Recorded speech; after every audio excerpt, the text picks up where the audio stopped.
Iha, anong nararamdaman mo? Wala naman po. Takot na takot lang talaga ako. Mabuti naman, pero maghanda kayo. Alam ko kung sino yan.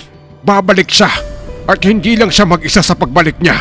Matagal nang walang nagbubuntis dito sa lugar namin. Kaya sabik ang mga yan sa mga katulad mo. Tang, ano pong dapat namin gawin? Eto, hawakan mo ang buntot pagi. Ikaw naman iho, hawakan mo tong langis. Kapag kumulo yan, abisuhan mo kami kaagad. Story time.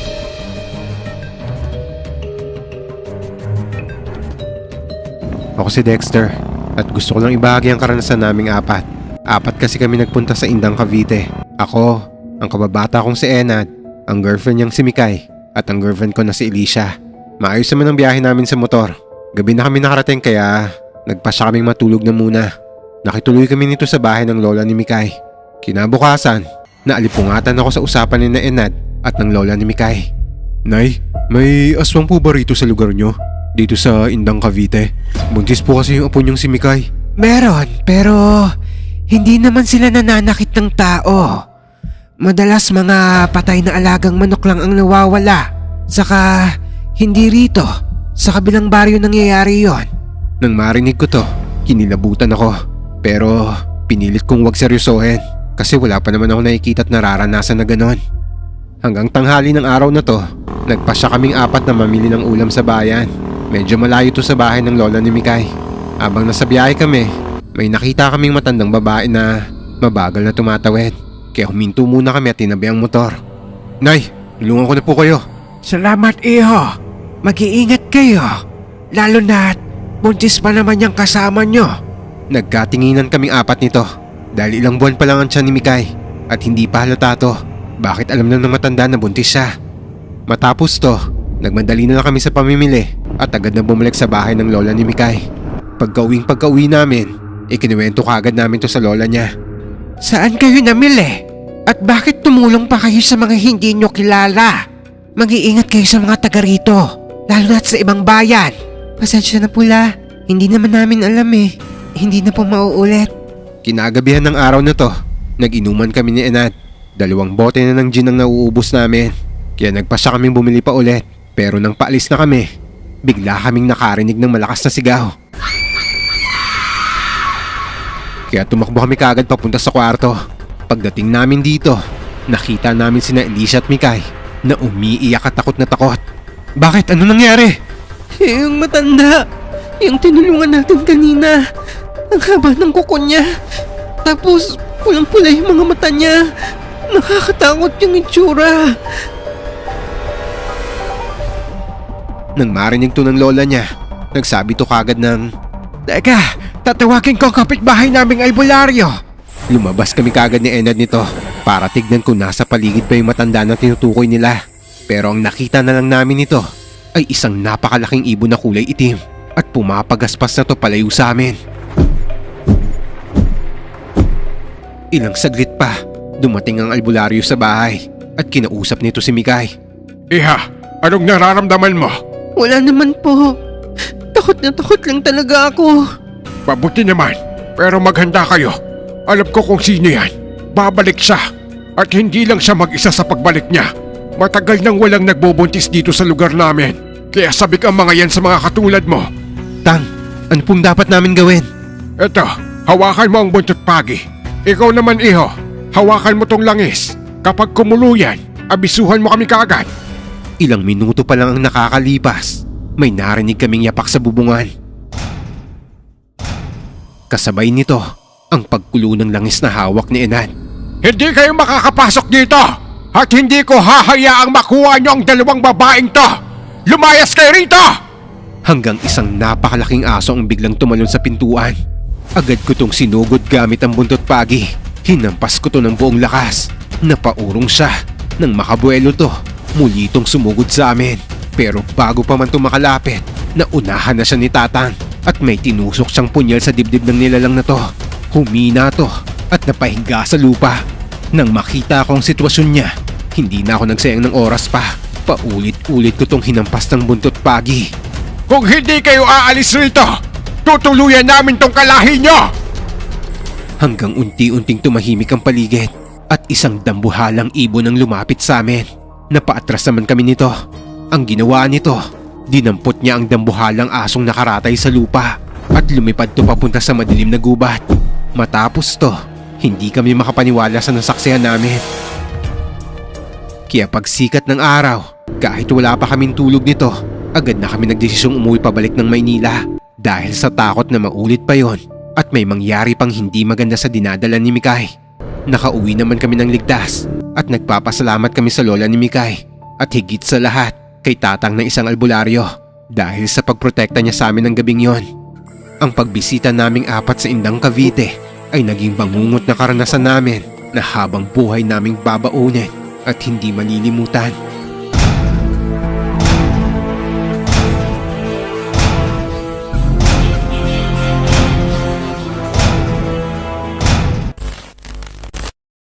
Huwag kang tanggap ng pagkain sa kapitbahay nyo, lalo na kung bagong salta ka. Baka aswang yan na gustong kunin ng anak mo. Story time.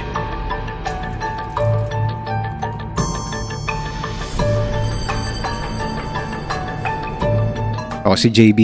Gusto ko lang ibahagi yung karanasan ko noong pandemic, taong 2020. Kasagsagan ng COVID-19 ito. At bagong lipat kami nito ng ex ko sa may Muntinlupa at buntis siya ng mga panahon na to. Kaya kami lumipat ng bahay kasi hindi na kami kasya sa inuupahan namin. Kasama ko rin kasi yung kapatid kong babae sa apartment. Kaya nagdesisyon kaming lumipat sa mas malaking apartment. Nung una, wala namang problema sa nilipatan namin. Nagsimula lang ang lahat nang binati kami ng kapitbahay naming babae. Hindi ko alam pero nakakapagtaka lang kasi alam niya kaagad ang pangalan ng kinakasama ko. Samantalang bagong lipat pa lang kami nito.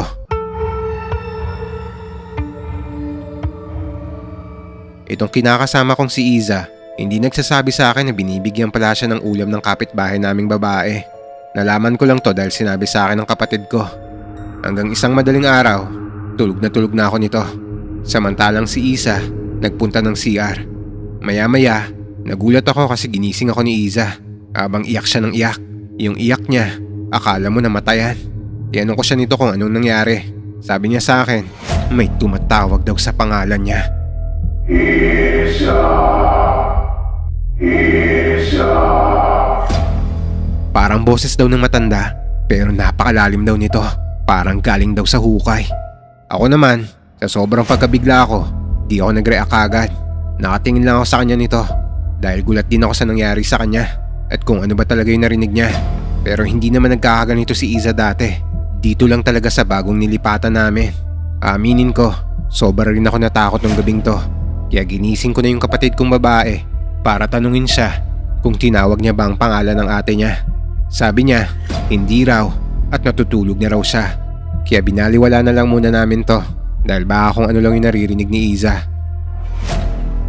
Pagkalipas ng gabing to, naging normal ang mga sumunod na araw. Hanggang sa dumating na sa kasukdulan ng pagkahayok ng kung sino man ang gumagawa nito.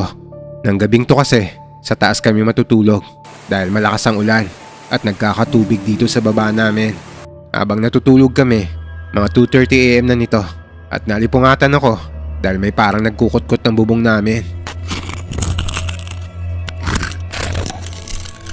Hinayaan ko lang to nung una pero nairita ako dahil hindi tumitigil ang ingay na to. Kaya sinundot ko yung bubong namin gamit ang panungkit. Hoy! Tigilan mo yan! Dito lang tumigil yung ingay na to. Hanggang sa mga sumunod na gabi, ganun ulit. May kumukutkot ulit. Pero mas lumalala to. Ito yung pinakamatindi. Dahil yung nilalang na nasa bubong, umaangil to. Hoy! Tarantado! Tigilan mo kami! Napamura ako sa sobrang kaba nito. Nagdasal na ako ng paulit-ulit habang hawak-hawak ko ang kutsilyo dahil yun lang ang alam kong pamproteksyon namin. Pero wala namang nangyari nito. Hindi na nagpumilit pumasok yung nilalang na nasa bubong. Lumipas ang 3 araw, dito na nangyari yung hindi namin inaasahan. Tumawag sa akin yung kapatid kong babae na kasama namin sa bahay. Umiiyak siya. Sabi niya, si Ate Isa daw, dinudugo. Ang masaklap pa, nakalabas na yung paa ng baby namin sa puwerta niya. Dito ko lang nalaman na nakunan si Iza at wala nang buhay yung bata sa sinapupunan niya. Ang hinala namin nito, may kinalaman yung nilalang na paulit-ulit na gumugulo sa amin tuwing gabi. At hindi ako sigurado kung yung kapitbahay ba namin yung may gawa nito at kung siya ba yung nilalang na nasa bubong namin palagi. Matapos to, umalis na rin kami sa inuupahan namin at lumayo na sa lugar na yon. Kaya kung bagong lipat kayo, huwag kayong basta tanggap ng pagkain kung kani-kanino dahil baka mangyari rin sa inyo ang nangyari sa kinakasama ko.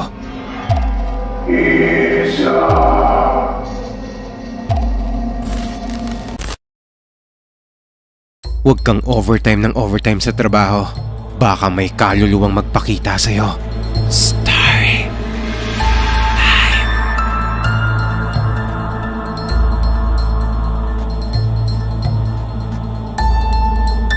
Ako si Carla. Gusto ko lang ibahagi yung nangyari sa past job ko taong 2021. Nagtatrabaho ko nito sa isang construction company at sa main office ako naka-assign. Ang trabaho ko ay sa QS department kung saan lahat kami rito ay estimator. Bago lang ako nito, magwa 1 year pa lang ako. Yung environment ng kumpanya namin, especially sa department namin, ay napaka-toxic. Gawa na rin ng co-workmates, pati na rin ng head namin. At ng mga panahon na to, madalas ako mag-overtime at minsan inaabot ako ng 2 AM sa office. Lalo na pag may mga bidding na projects na kinabukasan ng submission. Madalas din akong pumapasok ng maaga. Mga 6 AM pa lang nandun na ako. Ayoko kasing haggard akong pumapasok. Pag ganitong oras kaaga kasi, at least nakakaidlip pa ako sa office. Meron kasi akong susi sa office namin. Rented lang to sa isang building. Kaya madalas, ako ang nagbubukas at nagsasara ng office namin. Hindi naman ako matatakotin kasi sa internship ko pa lang, na-assign na kagad ako sa renovation ng isang lumang ospital. Saka isa pa, hindi talaga ako mabilis matakot dahil siguro fan na fan ako ng mga horror stories. Saka, never pa naman ako naka-experience talaga kahit na may mga kwento tungkol sa akin nung high school ako na sinapian daw ako. Pero ang lahat ng to ay nagbago. Isang araw kasi na mag-overtime ako na lang mag-isa sa buong office namin at sa buong floor ng building. Mga around 11 PM na to. Patapos na ako sa ginagawa ko nang bigla ko na lang marinig na tumunog yung biometric scanner namin. Please try again. Ito yung machine na kapag magta-time in time out ka, yung ididikit mo lang yung fingerprint mo para i-scan, tapos malalag na yung time in and time out mo. Pero pag na-scan na yon, merong auto voice prompt na magsasalita sa machine na ang sasabihin, "Thank you." At kapag naman hindi niya nabasa ang fingerprint mo, please try again. At ang dahilan minsan kapag hindi nababasa ang fingerprint mo ay dahil basa o masyadong magaan ang pagkakalagay ng fingerprint mo o di kaya madumi yung scanner. Kaya nagulat ako nito kung bakit tumutunog yon. Wala namang tao. Nakapatay pa naman ang ilaw sa reception area ng office namin nito. Pati sa ibang department. Pwera na lang sa department namin dahil nga nandito pa ako. Kaya namang oras na to, takang-taka ako. Bakit tumutunog yun? Ang naririnig ko nito ay please try again. Please try again. Nung una, akala ko baka nag-error lang. Hanggang sa umulit ng umulit to. Please try again. Please try again. Please try again. Lagpas ata sa 5 beses na umulit yung machine. Para bang merong nagtatry na pumasok sa biometric. Pero pag sinisilip ko to, wala namang tao. At dahil sa paulit-ulit na to, dito na ako kinabahan. Pero hindi ko pinalata kasi sabi nila pag natakot ka, the more ka tatakutin ng mga entity. Kaya ang ginawa ko, nagtuloy lang akong tapusin ang ginagawa ko at nakipag-video call ako sa kuya ko. Pero hindi ko kinuwento sa kanya yung nangyari. Ayoko kasi i-acknowledge to kasi baka lalong gumawa ng nakakatakot na bagay. Hanggang sa nagpaalam na ako sa kuya ko dahil natapos ko na ang ginagawa ko. Pagligpit ko ng mga gamit ko, nagmadali akong patayin yung ilaw sa department namin. Tapos gumamit na lang ako ng flashlight ng phone para makita ko yung dadaanan ko palabas ng office. Hindi na ako nag-biometric nito kasi natatakot na ako na baka may mahagip yung camera ng biometric machine at may makita akong kung ano doon. Kaya agad-agad na lang akong lumabas at nilak ko na lang yung main door ng office namin. Pero uupo pa ako sa ilalim nito para ilak yung susian ng door. Habang nilalak ko to sa baba, bigla ako nakakita na may nakalutang na paa at nasa loob ng office namin to. Kita ko siya sa glass front door namin pero hindi ako nagpahalatang nakita ko to. Pero matapos kumalak yung pinto, mabilis akong tumakbo papuntang elevator. Hindi ko na tinignan yung loob ng office namin para kumpirmahin yung nakita ko. Dali-dali ko nang pinindot yung elevator nito. Buti na lang nag-open kaagad to dahil nasa floor namin nakahinto yung elevator. Pagbaba ko, dito na akong hinig ng inig. Tapos tinanong ako ng guard kung ano nangyari sa akin dahil kitang-kita niya yung pamumutla ng mukha ko. Pero hindi ako makapagsalita nito sa kanya sa sobrang takot. Pero yung mga titig niya sa akin, mukhang alam niya kung ano nangyari. Kasi sabi niya sa akin nito, "Hayaan niyo na lang po ma'am, hindi naman nananakit yun si Ena. Pakaramdam namin, yun yung kaluluwa na dating employee dyan sa office nyo. Kapareho mo lang din yun. Masipag din mag-overtime. Tapos lagi napapagalitan ng boss nyo. Madalas pa nga namamaga mata nun eh. Kasi laging nasisigawan. Malakas nga ang kutob ko na nagpakamatay siya. Pero ang sabi nila, na-overdose lang daw. Kasi sumakit daw yung ulo at naparami raw ng inom ng gamot. Kasi sobrang sakit na daw talaga ng ulo niya. Pero duda ako. Parang nagpakamatay talaga siya. Kasi sobra talaga yung depression nakuha niya dyan sa work nyo. Naririnig ko pa nga yun dati na umiiyak dati sa CR ng floor nyo. Doon kasi siya madalas tumatambay kapag maaga siya pumapasok. Pero akala ko alam mo na o nakwento na sa'yo ng mga kasama mo. Hindi mo pa pala alam ang tungkol sa kanya. Matapos ang pangyayaring to, hindi na ako nag-overtime pa kahit pagalitan pa ako ng boss ko. Pero makalipas ang 1 linggo, nagdesisyon na akong umalis dito at nagpasa na ako ng resignation. Marami pa silang gusto mangyari sa akin pero gusto ko na talagang umalis. Kasi pakiramdam ko, naging eye-opener sa akin yung nangyari. Feeling ko, binigyan ako ng sign ni Ena na umalis na hanggang maaga pa. Bago pa ako madepress sa kumpanya namin at mag-aya ako sa kanya. Nakita ata siguro ni Ena ang sitwasyon ko at mukhang papunta na ako sa sitwasyon at rason kung bakit siya nawala.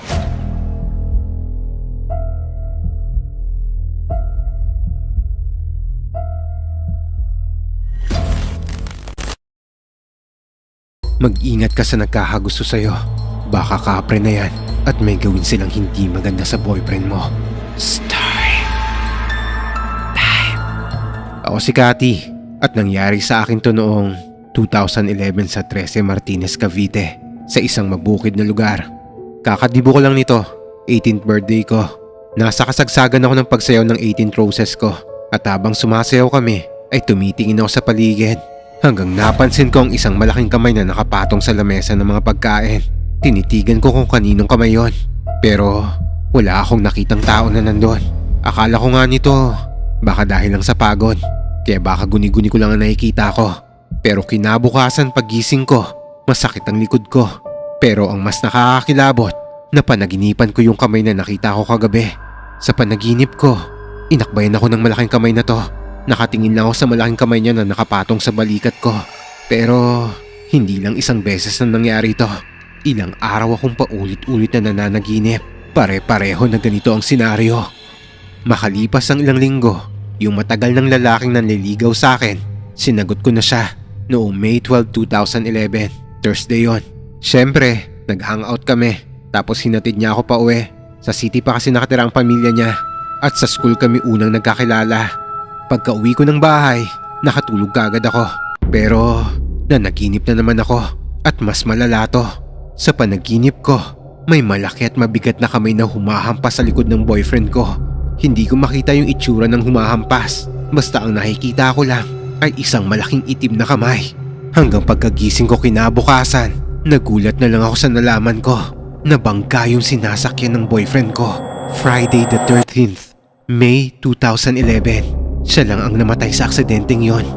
Ang nakakagulat pang nalaman ko ay may bakas daw ng malaking kamay sa likod niya na hindi nila alam kung saan nanggaling yon. Gumuho ang mundo ko nito. Halos araw-araw akong nagkakasakit. Hindi na rin ako nakakapasok sa eskwelahan. Hindi lang dahil sa lungkot, kundi parang may bumabalot na sakit sa katawan ko na hindi ko maipaliwanag. Dumating sa punto na hindi na rin ako makayanang alagaan ng mga magulang ko pagdating sa emosyonal at pinansyal. Hanggang pinatawas na ako ni mama. Ang sabi ng albularyo, may kapreng nagkakagusto raw sa akin at siya rin daw ang dahilan kung bakit namatay ang boyfriend ko dahil nagsiselos daw siya. Kinilabutan kami sa sinabi ng albularyo. Kaya ang sabi niya sa amin, susubukan niya raw kausapin ang kapre na to. Nang kinausap niya na ang kapre, bigla siyang nagsabi ng, Ang buhay ko na lang ang kunin mo! Huwag na siya! Tapos bumulong sa amin ng albularyo na sabi, Hayaan nyo, ayos lang ako at matanda na rin ako. Ako na lang ang magsasakripisyo. Ilang araw ang lumipas, nabalitaan naming namatay ang albularyong to sa hindi malamang sakit. At matapos to, nilubayan na ako ng kapre na yon at unti-unti na akong gumaling at bumalik na rin ang sigla ko. Ilang buwan ang lumipas, nalaman namin na Kamag-anak pala ni Papa yung albularyo na tumulong sa akin. Ngayong may asawa na ako at 5 na ang anak ko, hindi ko pa rin makalimutan ng lahat ng iyon. Isang karanasang nagturo sa akin kung gaano kadelikado ang mga hindi nakikitang nilalang. Lalo na kapag nagsimula na silang maghangad ng nilalang na hindi para sa kanila o hindi para sa mundo nila.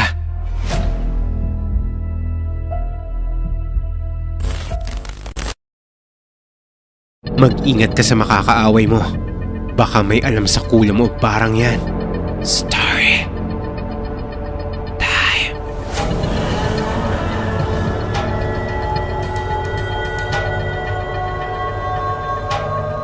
Ako si Ivory at may kwento akong gustong ibahagi sa inyo. Dati kasi, hindi kami naniniwala sa barang o kulam. Hanggang sa nangyari ito sa isang miyembro ng pamilya namin. Binarang siya at sobrang pinahirapan. Meron kasi kaming isang kapitbahay na taga-probinsya. Kakalipat lang nila dito sa bahay nila, dito sa may subdivision namin. Kaya hindi pa namin sila ganun kakilala o nakakausap. At wala pang 3 linggo, nakaaway ng tita ko ang babaeng kapitbahay namin. Ang dahilan ng pag-aaway nila ay dahil sa pagtatapon ng mga to ng basura sa tabi ng bahay namin. Kaya ang ginawa ni tita, pinuntahan niya ang mga to para kausapin yung babaeng kapitbahay namin. Sinabihan siya ng tita ko na, Madam, baka pwede mong itapon sa tamang tapunan ang mga basura nyo at huwag sa tabi ng bahay namin. Pumapasok kasi yung amoy. Ang baho sa loob ng bahay eh. Bigla naman siyang sinabihan ng kapitbahay naming babae na, Sira ulo ka ba? Papalayuin nyo pa ako na magtapon ng basura. pagkatapos nito ay naggalit ang tita ko at agad ako nitong niyaya sa barangay para ipabarangay ang babaeng kapitbahay namin. Kaya pumunta kami kaagad sa barangay nito. Pagkatapos naming ipablatter yung kapitbahay namin ay umuwi na kami. Pero pagka uwi namin ay biglang nakaramdam ang tita ko ng sobrang sama daw ng pakiramdam niya na parang may kumikirot sa bandang dibdib niya. Hindi niya to pinansin at uminom lang siya ng gamot. Pero makalipas ang 3 araw ay tumawag na ang taga-barangay sa amin para pag-usapan ng report na ginawa namin. Pagdating namin sa barangay, nandito na rin ang kapitbahay naming babae. At dito na nag-usap sila tita tungkol sa nangyari. Humingi naman ng tawad yung kapitbahay naming babae at pinatawad naman siya ng tita ko. Pagkatapos ng pag-uusap nila ay nagpunta kami sa bayan para mamili. Pag uwi namin ng bandang 5:40 PM, sumama naman ang pakiramdam ng tita ko kaya humingi siya sa akin ng gamot at pagkainom niya ay nakatulog na siya nito. Hanggang lumipas ang 2 linggo, nilalagnat pa rin ang tita ko at suka siya ng suka. Yung suka niyang may dugo ay may parang linta at uod na kasama. Dahil dito, agad kaming pumunta sa ospital para ipatingin siya. Ang sabi lang sa amin ay wala silang mahanap na sakit ng tita ko, kundi lagnat lang. Kaya dito na kami nagtaka. Kaya tinawagan na namin ang tatay ng tita namin na si Lolo Adolfo. Sinabi namin sa kanya ang nangyari at agad niya kaming pinahanap ng manggagamot o albularyo. Sinabihan kami ng kaibigan ng tita ko na may kilala siyang manggagamot at agad kaming pumunta sa nasabing manggagamot. Nang makarating kami ay sinabi kagad sa amin ng manggagamot na to na binarang daw si tita. Nung una, hindi kami naniniwala dahil parang kwento-kwento lang naman ang tungkol sa ganyan. Hanggang sa pinainom ng tubig si tita sa basong babasagin at kapag nabasag daw to ay kinulam at binarang daw siya. At kitang-kita ng 2 mata ko na biglang nabasag ang basong iniinuman ni tita matapos nang ilapag sa lamesa to. Kaya dahil dito, nagsagawa ng mga orasyon at pangontra ang manggagamot at sa awa ng Diyos ay naging maayos at ligtas si tita at hindi siya nagawang paslangin ng mambabarang na yon. At bukod dito, kaya namin nasabi na yung kapitbahay namin yun ng barang kay tita ay matapos to ay lumipat sila ng bahay. At nang halugugin ng barangay tanod ang bahay nila, nakita dito ang ilang mga gamit na pangkulam o pambarang. At dito rin namin nakita ang iilang mga gamit na ginamit kay tita. Kaya dito namin napatunayan na hindi lang pala basta kwento-kwento ang tungkol sa ganitong gawain. Dahil kami mismo, naranasan namin siya. Nasaksihan ng 2 mga mata namin ang mga insektong sinuka ng tita ko. Kaya mag-ingat kayo sa mga babanggain nyo kasi baka mambabarang na pala yan.